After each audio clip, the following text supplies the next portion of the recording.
нашиот познат писател, но и председател на управниот одбор на Националната и универзитетска библиотека Свети Климент Охридски. Ве поздравувам, господине Башевски. Еве, деновиве сведоци сме на тоа што библиотеката дојде во фокусот на вниманието по оние фотографии кои беа објавени, а кои што ја прикажуваа лошата состојба во која што се наоѓаат некои од просториите на библиотеката, поточно читалната, покривот и така натаму. Па каков е вашиот коментар за сето ова? Најпрвен би сакал да кажам дека НУП е меѓу неколкуте најважни културни национални установи кои беа формирани веднаш по слободувањето. Ја формира државата, односно тогашните културни дејци, со јасна свест за културните, за книжевните и за научните потреби на идната држава. Ја воделе важни имиња, многу се водело сметка за тоа. Да. Погледнете како изгледаат првин однадвор зградите на библиотеките не само во богатиот свет, туку и во балканските земји.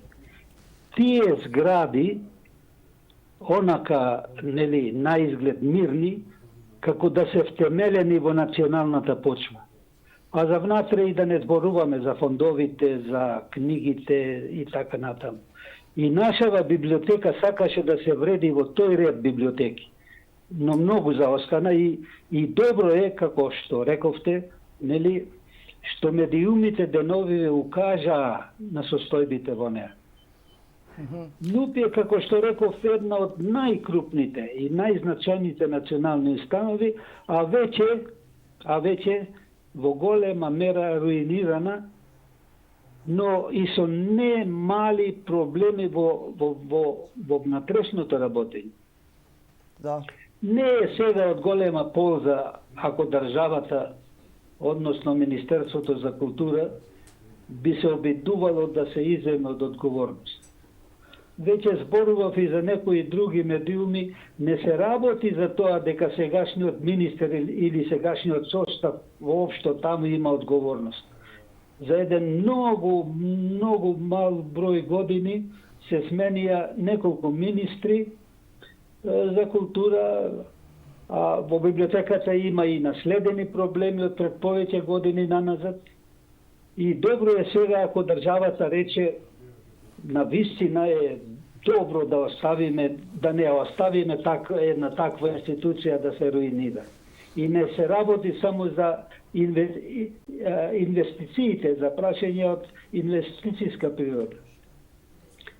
Менеджментот на библиотеката може би за овие прашања не може премногу да стори, но секако ќе беше сторено повеќе внатре во работата на библиотеката, ако поангажирано ги следеше насоките и ако ги реализираше заклучоците на управниот одбор. Ете тоа сакам да ве прашам, господине Башевски. Вие сте председател се уште на управниот одбор на библиотеката.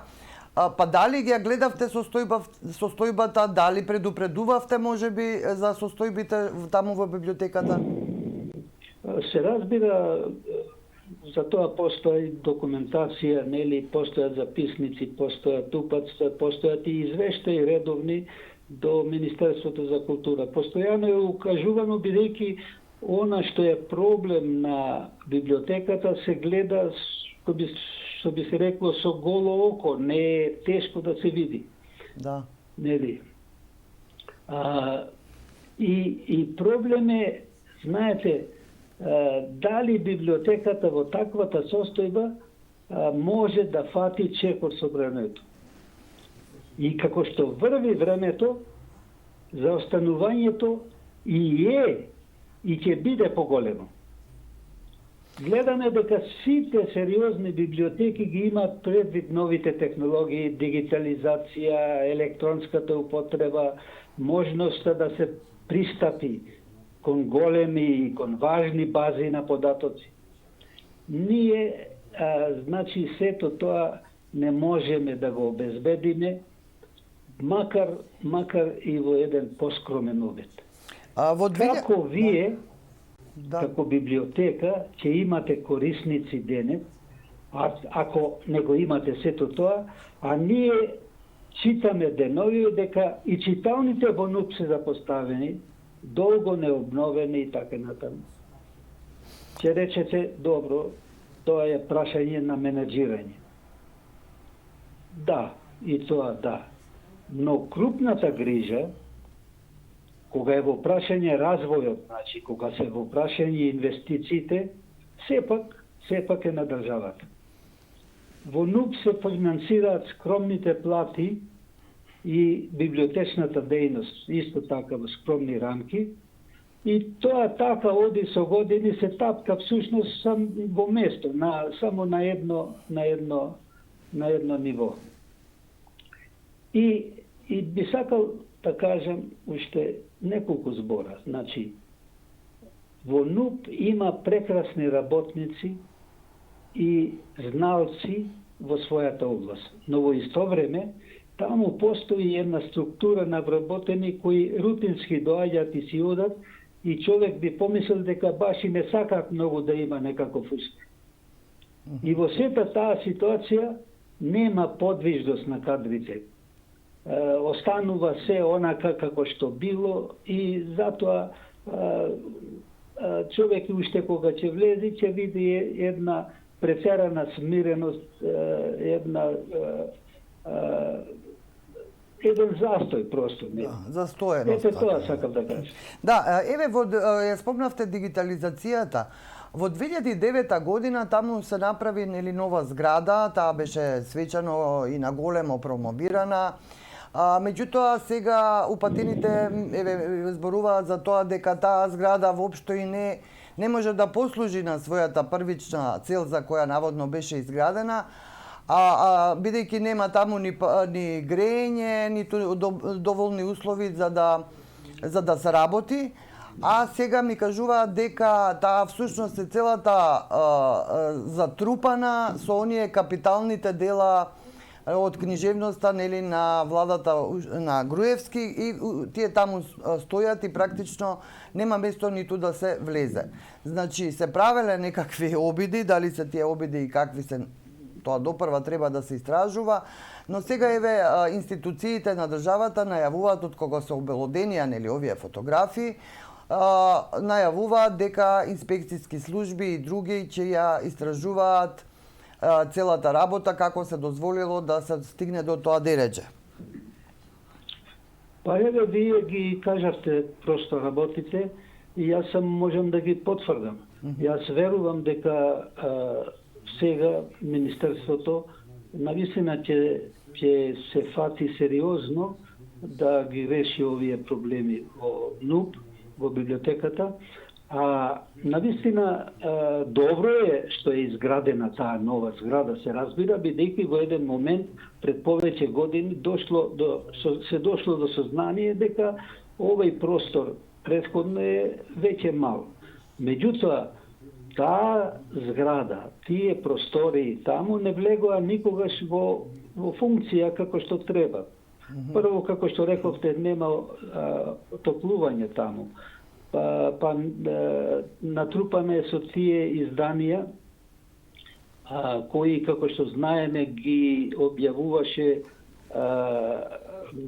минатата власт, како што обично викаме, и за жал тие седат таму недистрибуирани до читатели, а и очигледно тогаш тие книги не биле објавувани за да ги чита македонскиот народ, туку биле објавувани за други цели, да се постигне всушност да се има еден број повеќе гласачи, значи просто во пропагандни цели, иако во тие книги има и добри книги, се разбира. Да. Спомнавте вие за другите држави како се третирани таму тие централни национални библиотеки.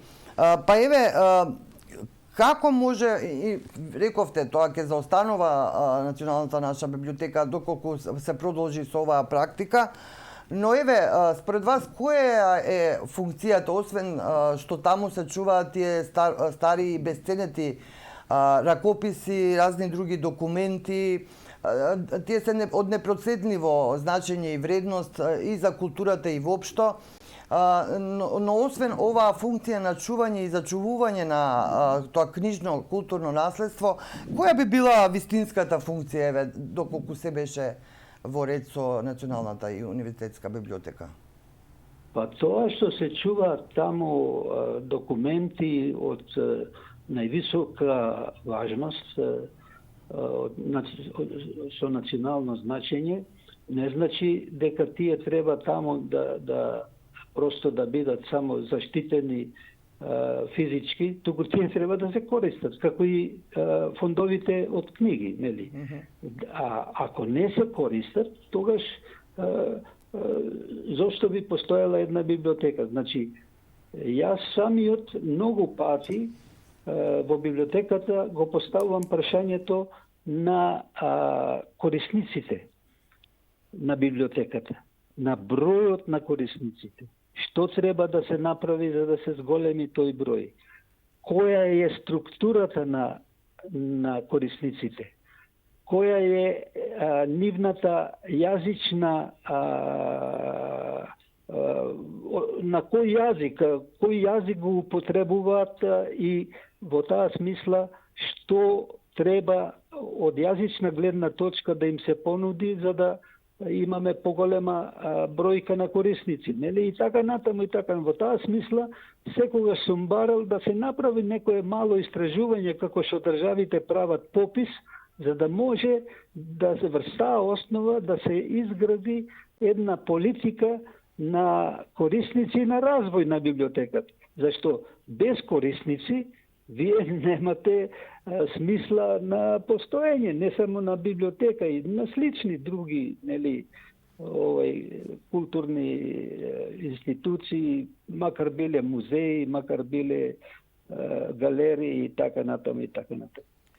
Господине Башевски, ни помина времето предвидено за овој разговор, дури го надминавме за некоја минута. Имав уште многу прашања, но се надевам дека ќе се вклучите повторно да поразговараме, еве, и од кога ќе се санира или од кога ќе се дознае за одговорноста, например, за сите овие ситуации во НУП Свети Климент Охридски, а малку и за вашето творештво, и за тоа не проговоревме, но се надевам ќе се вклучите повторно. За сега многу ви благодарам и ве очекуваме повторно, нели, да се видиме можеби и во студиото. Благодарам многу.